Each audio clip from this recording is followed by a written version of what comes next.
Hello guys, welcome to my YouTube channel. This is me Aniket Gupta. I hope आप सभी अच्छे होंगे। और बहुत दिनों के बाद मैं आज वीडियो अपलोड करने जा रहा हूँ क्योंकि थोड़ा टाइम नहीं मिल पाया। तो जैसा कि आज मैं आपके लिए बॉटनी से एक टॉपिक लेकर आ रहा हूँ, जो सेमेस्टर 5th बॉटनी से, जो आपका यूनिट 4th है, अल्ट्रेशंस ऑफ जीनोम। इसके अंडर मैं टॉपिक लेने जा रहा हूँ, दैट इज़ 4.1 स्ट्रक्चरल अल्ट्रेशंस वाला टॉपिक मैं लेने जा रहा हूँ। इससे पहले मैंने यूनिट फर्स्ट आपका ऑलमोस्ट कवर किया है। कुछ टॉपिक्स मैंने अपलोड नहीं किए क्योंकि वो आपने ऑलरेडी पढ़े हैं और सिंपल हैं वो। तो मैं वो टॉपिक्स आपके लिए लेकर आ रहा हूँ जिसमें आपको थोड़ी परेशानी आती है, न्यू पढ़ते हो और डिटेल में पढ़ने होते हैं और आपको मटेरियल नहीं होता, तो इसीलिए मैं वही टॉपिक्स आपको कवर करवा रहा हूँ। तो जैसा कि स्ट्रक्चरल अल्ट्रेशंस हैं, आपने पहले शायद कम पढ़ा होगा इसके बारे में, लेकिन आपको अब यहाँ पर थोड़ा डिटेल में पढ़ना है, उसकी टाइप्स पढ़नी, इफ़ेक्ट पढ़ना और उसकी डिटेक्शन कैसे करते हैं वो पढ़ना है। तो इसीलिए मैं आज ये वाला टॉपिक लेने जा रहा हूँ। अगर आपने पिछली वीडियोस नहीं देखी हैं तो आप वो मेरे चैनल पे जाके देख सकते हो। अगर आपको किसी भी तरह की क्वेरी है तो कमेंट सेक्शन में पूछ सकते हो। तो 4.1 जैसे कि स्ट्रक्चरल अल्ट्रेशंस हैं, इसको हम डिस्कस करेंगे। तो इसमें पर्टिकुलरली हमने कौन सी वाली डिस्कस करनी है? इंट्रा क्रोमोसोमल का मतलब हो गया कि जब एक होमोलोगस पेयर के अंदर जो एक सिंगल क्रोमोसोम होता है, एक होमोलोगस पेयर होता है क्रोमोसोम्स का, because we have two set of genome. हमारे पास दो सेट हैं जीनोम के, है ना। एक सेट हमने हमारे मैटरनल है और एक पैटर्नल है, so that's why we are diploid two n, है ना। तो जब एबरेशंस जो हैं एक होमोलोगस पेयर के बीच में एक ही क्रोमोसोम के ऊपर होगी तो उसको हम बोलते हैं इंट्रा। और इंटर क्रोमोसोमल का मतलब हो गया कि जब नॉन होमोलोगस क्रोमोसोम्स के बीच में होगी, वहाँ पर दो क्रोमोसोम्स इन्वॉल्व होंगे, तो इसीलिए हमने इंटर क्रोमोसोमल। तो ये दोनों की दोनों हमने पढ़नी है।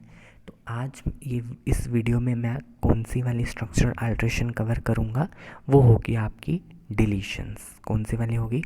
डिलीशंस। तो वीडियो के लास्ट तक बने रहना, तभी आपको इस पूरे के पूरे टॉपिक की बहुत अच्छे से समझ आएगी। अगर आपको कहीं पे भी कोई दिक्कत होगी तो आप मुझसे कमेंट सेक्शन में पूछ सकते हो। सो स्टार्ट करते हैं। क्रोमोसोमल म्यूटेशंस और एबेरेशंस भी इनको बोलते हैं। So we know that chromosomes are the structures carry which carry genes in a linear fashion. Linear fashion में जीन्स को कैरी करते हैं from one generation to another, generation after generation. And ordinarily chromosomes जो हैं वो unchanged आते हैं, but under certain natural और आर्टिफिशियल एडवर्स आर्टिफिशियल सर्कमस्टांसिस पे उनके अंदर कुछ स्ट्रक्चरल चेंजेस आ जाती हैं, जिस वजह से जो पोजीशन होती है जीन की क्रोमोसोम के ऊपर, वो आल्टर कर जाती है, चेंज कर जाती है। ठीक है, हमें पता है कि जो क्रोमोसोम्स होते हैं, फॉर एग्जांपल मैंने इधर एक क्रोमोसोम बनाया है, इसके ऊपर कुछ जीन्स होंगे, इसके ऊपर क्या होंगे? कुछ जीन्स होंगे। तो कुछ नेचुरल या फिर एडवर्स आर्टिफिशियल सर्कमस्टांसिस की वजह से कुछ उसके स्ट्रक्चर में चेंजेस आ जाती हैं क्रोमोसोम के अंदर, और एज अ रिज़ल्ट जो पोजीशन होती है जीन की वो आल्टर कर जाती है, या फिर कुछ जीन्स जो हैं वो लॉस हो जाते हैं। ठीक है, ये जो स्ट्रक्चरल अल्ट्रेशंस होती हैं, ये किसको अफेक्ट करती हैं? They affect the phenotype of an organism in various degrees. क्योंकि जब जीन्स का पोजीशन चेंज हो जाएगी, जीन्स लॉस हो जाएंगे, तो अल्टीमेटली क्या होगा? फिनोटिपिक जो रेशो है, जो फिनोटाइप है एक ऑर्गेनिज्म की, उसके ऊपर जो है बहुत बड़ा इफ़ेक्ट पड़ेगा। ठीक है, और उन्हीं इसी वजह से हम क्या कहते हैं इनको, they are collectively termed as chromosomal aberrations और क्रोमोसोमल म्यूटेशंस। क्रोमोसोम के ऊपर जो है चेंज आ जाना। इसके बाद है इसकी types of chromosomal aberrations. No, chromosomal aberrations जो है ये सिर्फ, जैसे मैंने आपको पहले भी बताया, सिर्फ एक क्रोमोसोम के ऊपर भी हो सकती है, या फिर जो होमोलोगस पेयर है उसके दोनों मेंबर्स पे भी हो सकती है, या एक के ऊपर होगी या फिर दोनों के ऊपर होगी। तो उस बेसिस पे हम इनको दो तरह से क्लासीफाई करते हैं, intra chromosomal aberrations and inter chromosomal aberrations. तो हम ये पूरा थोड़ा इंटर और इंटर के बारे में कॉन्सेप्ट ले लेते हैं, उसके बाद डिलीशंस के ऊपर बढ़ते हैं। तो इंट्रा क्रोमोसोमल मैंने पहले ही बताया, व्हेन एबरेशंस रिमेन कन्फाइंड, जो कन्फाइंड रहेंगी एक सिंगल क्रोमोसोम के ऊपर, एक सिंगल क्रोमोसोम के ऊपर कन्फाइंड रहेगी होमोलोगस पेयर, क्योंकि होमोलोगस पेयर में होते हैं क्रोमोसोम्स इस तरह से। तो जब एक क्रोमोसोम के ऊपर हुई, फॉर एग्जांपल होमोलोगस पेयर है, सिर्फ जब इस क्रोमोसोम के ऊपर होगी तो उसको बोलेंगे इंट्रा क्रोमोसोमल। क्या बोलेंगे? Intra chromosomal. एंड देन इन एबरेशंस को आगे इनकी काइंड्स हैं, इसमें डिलीशन आती है, डुप्लीकेशन आती है और इन्वर्जन आती है। ये आपने तीनों डिटेल में पढ़नी है। तो डिलीशंस, डुप्लीकेशन और इन्वर्जन में क्या होगा, सिर्फ और सिर्फ सिंगल क्रोमोसोम के ऊपर ही एबरेशन आएगी। Means when aberrations remain confined to a single chromosome of a homologous pair, they are referred to as intra chromosomal aberrations, and they are of following kinds: deletion, duplications and inversions. Now second is interchromosomal aberration. Now on the contrary, when the breaks occur in non-homologous chromosomes, जब non-homologous chromosomes के ऊपर break करता है और resulting fragments जो हैं वो interchange कर जाती हैं by both of the non homologous chromosomes की, दोनों नॉन होमोलोगस क्रोमोसोम की जब फ्रैगमेंट्स इंटरचेंज कर जाती हैं तो उसको बोलते हैं इंटर क्रोमोसोमल एबरेशंस। और ये कुछ इस प्रकार है। इसके अंदर कौन सी आती है? ट्रांसलोकेशन। तो एक आती है ट्रांसलोकेशन जो इंटर क्रोमोसोमल में है, बाकी तीन आती हैं इंट्रा क्रोमोसोमल। तो आपके सिलेबस में भी इसी तरह से मेंशन किया है, देखो ऊपर 3 और नीचे 1, तो इन दोनों को हमने डिस्कस करना है। तो आज मैं डिस्कस करने जा रहा हूँ डिलीशंस। उससे पहले एक और क्लासिफिकेशन है। क्रोमोसोमल म्यूटेशंस जो हैं दो तरह की हैं।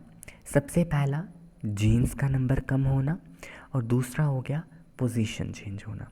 तो नंबर ऑफ जीन्स, जब जीन्स का नंबर चेंज हो जाएगा या फिर लॉस होगा या फिर एडिशन होगा, इसी तरह से नंबर चेंज हो सकता है ना। नंबर चेंज होना, उनका जो अंक है वो बदल जाना।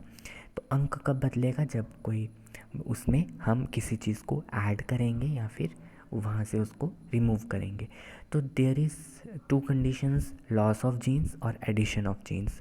लॉस ऑफ जीन्स को हम क्या कहते हैं? डिलीशंस या फिर डिफिशिएंसी, कमी हो जाना। एडिशन ऑफ जीन्स को कहते हैं डुप्लीकेशन हो जाना, मीन्स वहाँ पर डबल हो जाएगा। ठीक है। दूसरा आ गया म्यूटेशंस इन्वॉल्व करती हैं change in position of genes, position change हो जाती है। तो पोजीशन के अंदर हम कहाँ पर पोजीशन चेंज होती है? 2 क्रोमोसोमल एबरेशंस हैं, इन्वर्जन्स एंड ट्रांसलोकेशन है। यहाँ पर पोजीशन जो है जीन्स की वो चेंज हो जाती है। Now first is deletion. Deletion क्या है? यहाँ पर इट इज़ द रिमूवल और एलिमिनेशन और deletion of the segment of a chromosome. एक सेगमेंट जो है क्रोमोसोम की वो डिलीट हो जाएगी। कैसे होगी अब मैं आपको डायग्राम से भी समझाऊंगा। इससे जो है number of chromosome segments lost, अब कितने number of chromosome segment lost हो सकता है वो डिपेंड करता है साइज़ ऑफ द क्रोमोसोम। जितना ज़्यादा बड़ा साइज़ होगा उतनी ज़्यादा जो है उसमें ब्रेक्स आएंगी, तो वो ज़्यादा फ्रैगमेंट्स उसकी बनेंगी, ये तो ऑब्वियस है। डिलीशंस अकर, डिलीशन कब अकर करती है? When there is a breakage in the chromosome. जब ब्रेकेज होती है क्रोमोसोम की, ब्रेकेज कभी भी हो सकती है सेल साइकिल में, आइदर सोमैटिक और जर्म सेल। सोमैटिक सेल में भी हो सकती है, जर्म सेल में भी हो सकती है। ठीक है। जर्म सेल हम जानते हैं जिससे गेमीट्स बनते हैं, और सोमैटिक सेल जिससे बॉडी के सेल्स बनते हैं। सोमैटिक सेल के अंदर माइटोसिस होती है, जर्म सेल के अंदर मियोसिस होती है। तो अब क्या होता है, जब भी ब्रेकेज होगा क्रोमोसोम के अंदर तो एक सेगमेंट लॉस्ट हो जाएगी। जब लॉस्ट हो जाएगी तो that aberrations leads to deletion. ठीक है। It may occur in one or both the chromatids of a chromosome. अब हमें पता है क्रोमोसोम के ऊपर क्या होते हैं, क्रोमैटिड्स होते हैं। अब वो क्रोमैटिड्स के ऊपर कहीं पे भी हो सकती है, एक के ऊपर भी हो सकती है या फिर दोनों क्रोमैटिड्स के ऊपर भी हो सकती है। If this chromosome has centromere it persists otherwise lost during cell division. देखो, अगर उस क्रोमोसोम के पास सेंट्रोमेयर होगा तो वो सेल डिवीज़न में आगे सेल डिवीज़न कर पाएगा, सेल डिवीज़न में पार्टिसिपेट कर पाएगा। लेकिन अगर सेंट्रोमेयर लॉस्ट हो चुका है, सेंट्रोमेयर वाली सेगमेंट लॉस्ट हो चुकी है, तो क्रोमोसोम भी ख़त्म हो जाएगा, क्योंकि वो सेल डिवीज़न में आगे डिवाइड नहीं कर पाएगा। आगे वो स्पिंडल एपेटस नहीं बनेगा, क्योंकि हमें पता है स्पिंडल एपेटस कहाँ पर जुड़ता है, सेंट्रोमेयर के ऊपर। वहाँ पर काइनेटोकोर प्रोटीन होता है, वहाँ से स्पिंडल फाइबर्स निकलते हैं, सेंट्रियोल तक जाते हैं, सेंट्रोसोम तक जाते हैं, फिर वहाँ से वो स्प्लिटिंग होती है क्रोमोसोम्स की, और फिर वो दोनों पोल्स की तरफ जाते हैं। ठीक है। तो क्रोमोसोम विदाउट सेंट्रोमेयर, जिसके अंदर सेंट्रोमेयर नहीं होगा, उसको बोलते हैं एसेंट्रिक फ्रैगमेंट। तो आगे मैंने डायग्राम में दिखाई हुई है, ये आपका एक क्रोमोसोम है, ये क्रोमोसोम है एक। इसके अंदर यहाँ से देखो ब्रेक हुआ। जब ब्रेक हुआ तो यहाँ से एक पार्ट ये वाला बना और एक पार्ट ये वाला बना।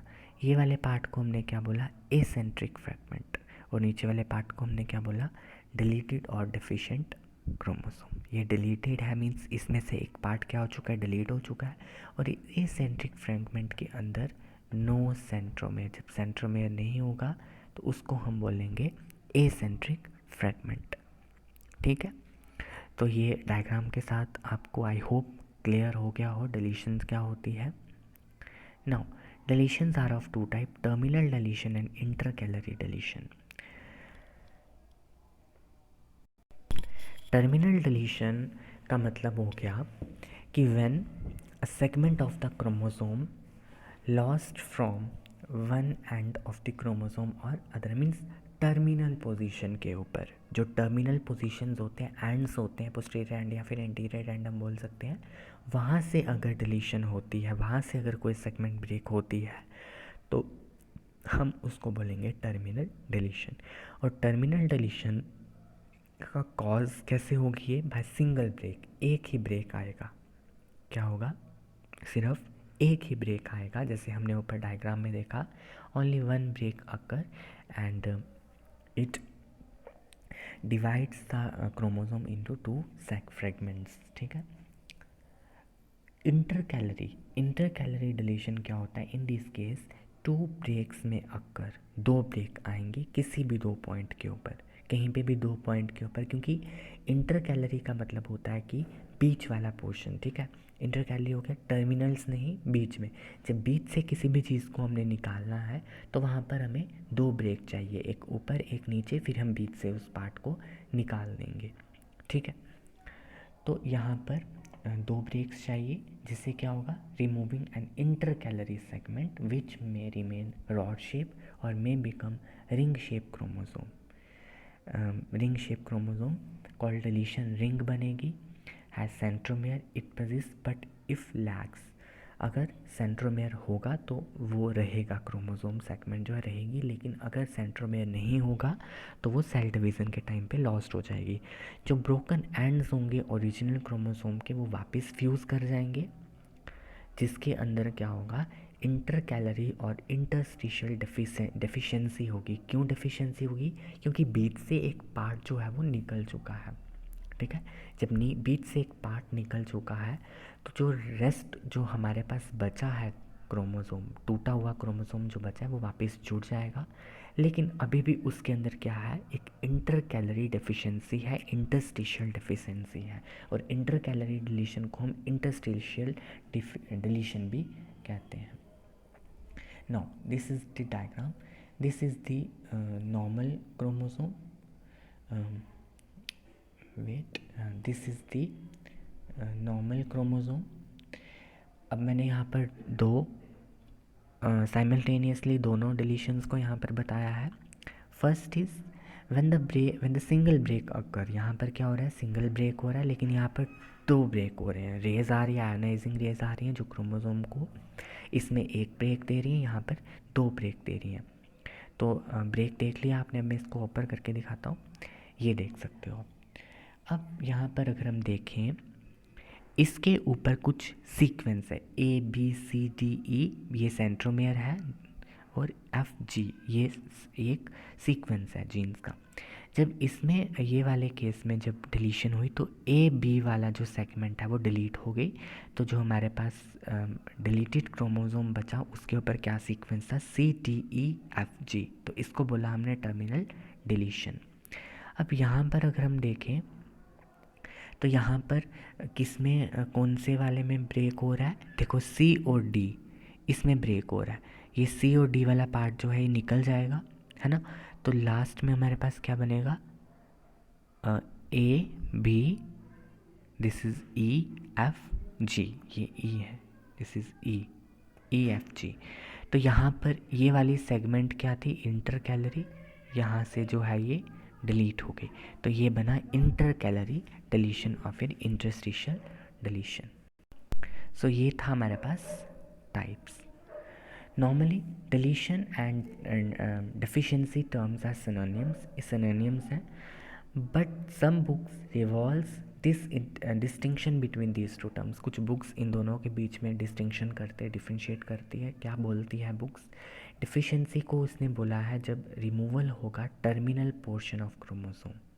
डिफिशिएंसी हम किसको बोलेंगे, जब टर्मिनल पोजीशन जो है, पोर्शन जो है क्रोमोसोम का टर्मिनल वाला, जब वो निकल जाएगा तो उसको डेफिशिएंसी बोला है। डिलीशन किसको बोला है, जब इंटर कैलरी पोर्शन क्रोमोसोम का निकल जाएगा, जैसे हमने अभी पढ़ा ये वाला इंटर कैलरी पोर्शन जो है, ये वाला इंटर कैलरी पोर्शन अगर निकल जाएगा तो उसको वो डिलीशन बोलते हैं।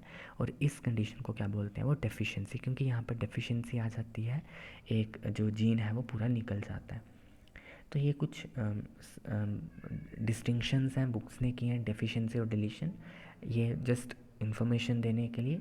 लेकिन आपको ये डिलीशन की डेफिनेशन पढ़नी है, उसकी डायग्राम बनानी है, और आगे दो टाइप्स उसकी बतानी है, और टाइप्स को आपने इसी तरीके से डायग्राम से बताना है, सो दैट कि जो एग्जामिनर है उसको अच्छे से समझ आ जाए कि इस तरह से हमने टर्मिनल डिलीशन और इंटरस्टिशियल डिलीशन को एक्सप्लेन किया है।